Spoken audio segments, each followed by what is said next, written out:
भिवानी में 58वीं राज्य स्तरीय स्कूल खेल प्रतियोगिता का शुभारंभ बीजेपी सांसद चौधरी धर्मवीर सिंह ने किया। बता दें कि इस प्रतियोगिता में बास्केटबॉल, एथलेटिक्स और क्रिकेट स्पर्धाओं का आयोजन हो रहा है, जिसमें अंडर 14, 17 और 19 आयु वर्ग की टीमें भाग ले रही हैं। प्रदेश के 22 जिलों के अलावा राय स्पोर्ट्स स्कूल सहित 23 टीमें भी शिरकत कर रही हैं। वहीं इसको लेकर ही हरियाणा न्यूज से सांसद चौधरी धर्मवीर सिंह, भिवानी जिला शिक्षा अधिकारी डॉक्टर निर्मल भैया और खिलाड़ियों ने खास बातचीत की है। सुनिए क्या कुछ कहा।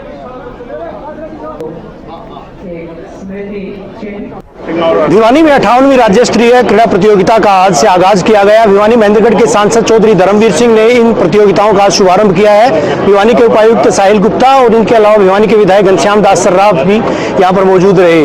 हालांकि खेलों को लेकर जिस तरह से सरकार की पॉलिसी है, खेलों को लेकर जिस तरह से सरकार की स्ट्रेटेजी है, उस पर बात करने के लिए भिवानी महेंद्रगढ़ के सांसद चौधरी धर्मवीर सिंह जी हमारे साथ हैं। सर, क्या कहेंगे, खेलों को लेकर सरकार नाना प्रकार की योजनाएं चला रही है, कितनी फलीभूत ग्राउंड पर हो रही है? देखिए, स्कूल एजुकेशन से लेकर हायर एजुकेशन तक पढ़ा लिखा बच्चा हो, अनपढ़ हो, आज के दिन हरियाणा प्रदेश और खासकर अगर हम भिवानी में देखें तो कोई गांव ऐसा नहीं होगा जहां आपको खिलाड़ी सुबह सुबह सड़क के ऊपर, व्यायामशाला के अंदर, स्कूल ग्राउंड के अंदर, स्टेडियम के अंदर, शहर हो या गांव, हर जगह मिलेंगे। इसीलिए इस देश में कुछ एक गेम तो ऐसे हैं, एथलेटिक्स में, बॉक्सिंग में, कबड्डी में, कुश्ती में, जहां हिंदुस्तान में सबसे ज़्यादा खिलाड़ी हमारे भिवानी और भिवानी के आसपास भी मिलेंगे।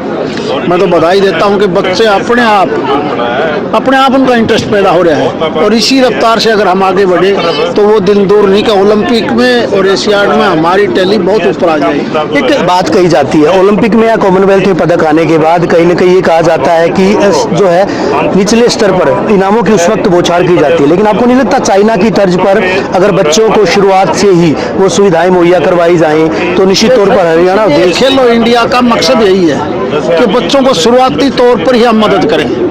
और ये खेल विभाग नहीं बल्कि खिलाड़ी देश का होता है। देश के ऊपर ही धीरे धीरे हम इस तरफ बढ़ रहे हैं कि खिलाड़ियों को पैदा करने के लिए वो देश अडॉप्ट करे कंट्री। और उस मामले में आप देखते हो कि पिछले 10-11 साल से जिस तेजी से स्पोर्ट्स डिपार्टमेंट आगे बढ़ा है, जिसका बजट कई गुना बढ़ाया गया है, प्रदेश का भी बढ़ाया गया है, और मैं मानता हूँ ये रफ्तार अगर ठीक रही तो आने वाला समय हमारे लिए बहुत अच्छा है। अपने फसलों को लेकर के देश की बड़ी पंचायत में लगातार मुद्दा उठाया है। MSP पर फसलें मिलनी चाहिए, ली जानी चाहिए, दूसरे तमाम मुद्दे, खाद बीज की किल्लत को उठाया था। लेकिन आज नए तरीके से आपने युवाओं का आह्वान किया था, विद्यार्थियों आह्वान किया है कि खिलाड़ी जो है वो अपने अभिभावक है उनको इस बात के लिए जागृत करें कि पेस्टिसाइड का, खरपतवार का इस्तेमाल कम से कम किया जाए। ये नए तरीके से आपको लगता है कि इस तरह से जो है खिलाड़ी भी और पनप सकेंगे और इसके अलावा जो है देश? देखिए, आप और हम सारे ग्रामीण क्षेत्र से हैं। सबसे ज्यादा हमारा खेती प्रदेश है। हमारे प्रदेश में 87 लाख एकड़ कल्टीवेटेड जमीन है जहाँ फसल पैदा होती है जी, या कहीं ना कहीं सब्जियां पैदा होती हैं। और 87 लाख एकड़ में भारत सरकार 2 लाख करोड़ रुपया सब्सिडी देती है DAP और यूरिया की। हरियाणा में भी तकरीबन 10,000 करोड़ रुपया हर साल सब्सिडी का जाता है केवल DAP और यूरिया का। अगर उसको हम भाग कर दें तो 10,000 रुपया प्रति एकड़ बैठ गया।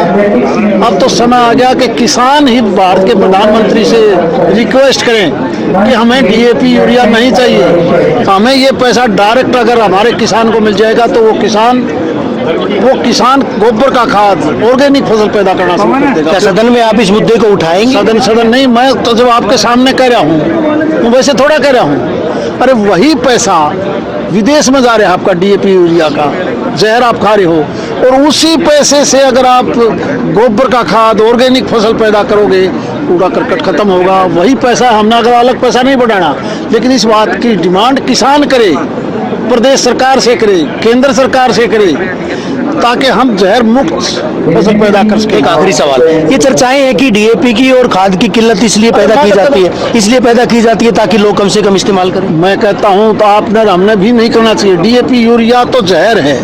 इसके लिए ज़रूरी है कि जो गाय का, भैंस का जो गोबर का खाद बनता है और उसी पैसे से जब मैंने बताया कि इसी हरियाणा प्रदेश में 10,000 करोड़ रुपया सालाना हम इस डीएपी यूरिया के ऊपर खर्च करते हैं सब्सिडी के तौर पर, और 87 लाख एकड़ में अगर इसको डिवाइड कर दो तो हर साल 1 किले में 10,000 रुपये का देसी खाद उठे भी को नहीं। जब 5-7 ट्राली भी आई साल पड़ जाने, 5-7 ट्राली तो भी वाहवाही हो जाए, और 5-7 ट्राली के 10,000 रुपये लग दे को नहीं। शुक्रिया हरियाणा न्यूज से बात करने के लिए। भिवानी महेंद्रगढ़ के सांसद चौधरी धर्मवीर सिंह, जिन्होंने खाद बीज के मुद्दे को, खरपतवार के मुद्दे को खिलाड़ियों से, खेलों से जोड़ते हुए कहा है कि लोगों को जो है समझना होगा कि खरपतवार का इस्तेमाल वो खेतों में नहीं करेंगे और ये जो डीएपी इत्यादि है इसका भी इस्तेमाल नहीं करेंगे, तभी जो है एक इसको मोमेंट के तौर पर चलाना होगा, तभी जो है जो देश का युवा है, प्रदेश का युवा वो आगे बढ़ पाएगा, स्वस्थ हो पाएगा। वीडियो जर्नलिस्ट सुमित अवस्थी के साथ रवि जांगड़ा, हरियाणा न्यूज।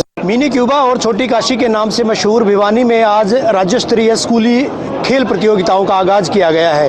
किस तरह का शेड्यूल रहेगा, भिवानी की जिला शिक्षा अधिकारी डॉक्टर निर्मल दहिया जी हमारे साथ हैं। डॉक्टर साहब क्या कहेंगे, आज से आगाज हुआ है खेल प्रतियोगिताओं का, 3 दिवसीय खेल प्रतियोगिताएं, कौन कौन से इवेंट रहेंगे और किस तरह का शेड्यूल है? खेल तो 3 ही दिन के हैं, लेकिन जैसे पेड़ ऊपर से छोटा होता है और जड़ें काफ़ी गहरी होती हैं, जितना भारी पेड़ होता है जड़ें उतनी गहरी होती हैं। तो इस आगाज़ को सफल बनाने के लिए मेरी पूरी टीम डिस्ट्रिक्ट भिवानी की अहर निशम सेवा में लगातार लगी हुई थी, और मेरा ये विश्वास है कि आज का ये जो बच्चों के सम्मान का कार्यक्रम है, मार्च पास्ट का और चीफ गेस्ट के उद्बोधन का, सब सफल रहा है। और 3 तरह की प्रतियोगिताएँ यहाँ 24, 25 और 26 सितंबर को होने जा रही हैं। मैं अंडर 14, अंडर 17, अंडर 19 एथलेटिक्स और बास्केटबॉल, और क्रिकेट में अंडर 14 और अंडर 19 2 तरह की टीमें जैसे आई हैं पूरे हरियाणा से। और मेरा ये विश्वास है एज पर शेड्यूल जो निश्चित किया गया है डायरेक्टरेट के द्वारा, उन्हें अक्षर से निभाया जाएगा और बहुत अच्छे निर्णय के साथ बहुत अच्छे खिलाड़ी अपना जो है परचम लहराएंगे।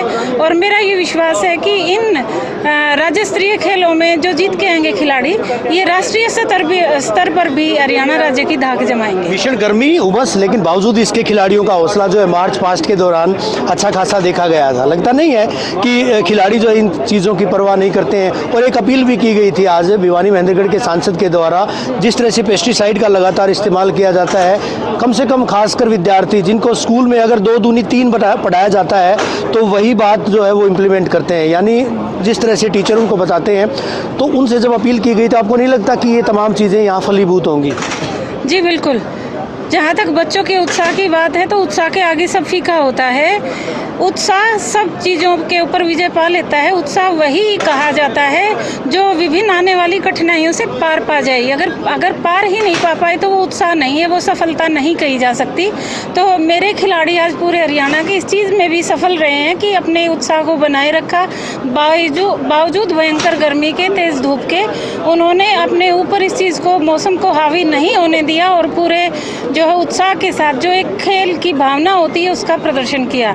लगभग जो है 5,000 से ऊपर अपना रजिस्ट्रेशन करवा चुके हैं।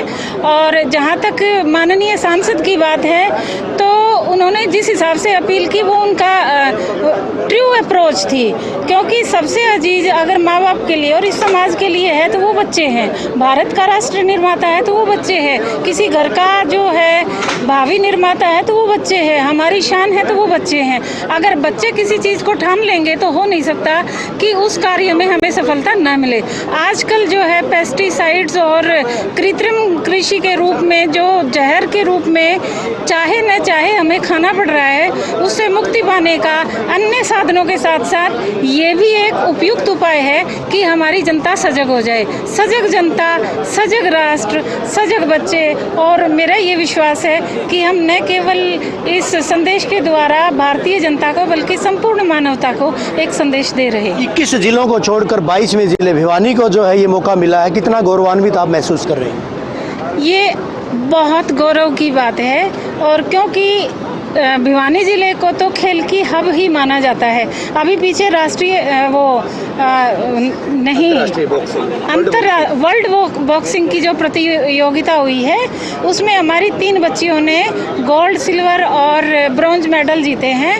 और जो हमारी बच्ची हैं ये तीनों ही हरियाणा से और विशेषकर भिवानी से जो संबंध रखती हैं, तो ये एक प्रतीकात्मक हमारे लिए एक चैलेंज भी बन जाता है कि हम जो बच्चे मेहनत कर रहे हैं और अपना परचम लहरा रहे हैं, तो इस आयोजन को सफल बनाने में हम उनके सम्मान के रूप में भी इसको विशेष रूप से एक चैलेंज के रूप में ले रहे हैं। और मेरा ये विश्वास है कि मेरी पूरी टीम भिवानी जिले की सभी विद्यालयों की, चाहे वो निजी विद्यालय हो चाहे सरकारी विद्यालय हो, और किसी पद पे आसीन मेरा अध्यापक हो, किसी भी पद पे आसीन कर्मचारी अधिकारी हो, वो सब पूरी निष्ठा के साथ लगे हुए हैं। और मेरा ये विश्वास है कि बहुत अच्छे से इसका आयोजन हम करने में सफल होंगे। और ये पूरी भिवानी के लिए, न केवल शिक्षा विभाग के लिए बल्कि संपूर्ण भिवानी की जनता के लिए ये एक हर्ष और उल्लास का विषय है। बेहद शुक्रिया मैम हरियाणा न्यूज़ से बात करने के लिए। भिवानी की जिला शिक्षा अधिकारी डॉक्टर निर्मल दहिया।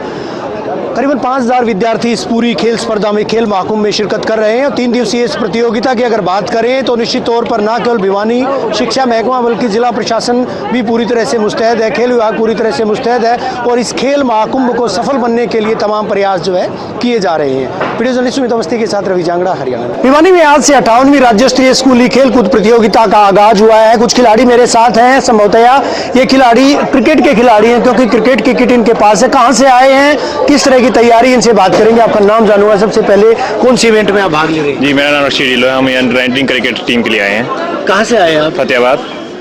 कितनी तैयारी है क्रिकेट की अगर बात करें? सर हमारी बढ़िया तैयारी है, पूरी टीम पैक है हमारी। हम चाहेंगे हम ये दोबारा जीते।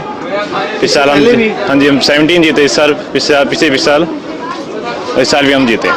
क्रिकेट को तो अच्छी खासी तवज्जो दी जाती है, क्या आपको लगता है कि स्कूल स्तर पर, कॉलेज स्तर पर इस तरह की तवज्जो, इस तरह का प्रोत्साहन दिया जाता है? हाँ जी, बहुत दिया जाता है, बिल्कुल दिया जाता है। हमारे स्कूल ने हमें बहुत प्रोत्साहन दिया है इसके लिए। हम पिछले साल नेशनल भी खेल के आए थे इसमें, तो इस साल हमें लगता है हम दोबारा खेल सकेंगे।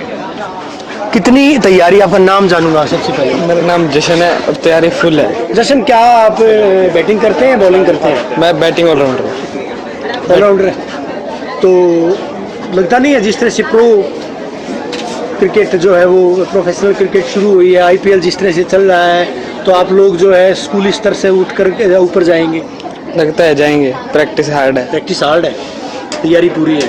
तो ये तमाम खिलाड़ी आप देख पाएंगे। आपसे बात करूंगा, आप कहाँ से आए हैं? फतेहाबाद। फतेहाबाद से। कितनी तैयारी है अगर खेल की बात करें? तैयारी तो सर पूरी है, सालों की मेहनत लगी है। भीषण गर्मी है, गर्मी के बावजूद जो है मैच से खेलने पड़ेंगे। गर्मी भी बहुत है पर मैच से खेलना ही है, जीतना तो है ही। तो जीत के लिए आए हैं आप? हाँ जी, हाँ जी, जीत के लिए आए हैं।